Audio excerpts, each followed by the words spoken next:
বন্দে পুরুষোত্তমম। শ্রদ্ধেয় দাদা ও ভক্তিমতী মায়েদের জানাই রানন্দিত জয়গুরু।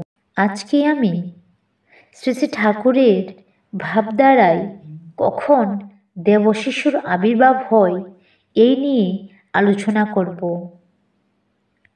মেয়েরা যদি পিতৃভক্ত হয় তাহলে সেসব মেয়েরা সাধারণত ভালো হয়ই।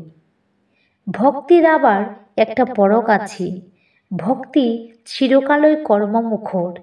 যাকে যে ভক্তি করে ভালোবাসে তার খুশির জন্য, তার স্বস্তির জন্য সে মাথা ও গা গোতর না ঘামিয়ে পারে না।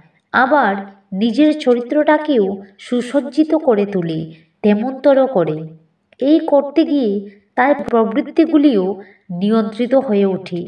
তাই এমনতর পিতৃভক্ত মেয়ে যদি আদর্শপ্রাণ উপযুক্ত ছেলের হাতে পড়ে, তাকেই নিজের অস্তিত্ব বলে গ্রহণ করে, তাকে বাদ দিয়ে নিজের আলাদা কোনো খেয়ালখুশি তার না থাকে, তার জন্য যে কোনো কষ্টকে সে সুখের বলে মনে করে, সংসার সেখানেই স্বর্গ হয়ে ওঠে। আর তেমনতর দম্পতির ভিতর দিয়েই দেবশিশুর আবির্ভাব হয়।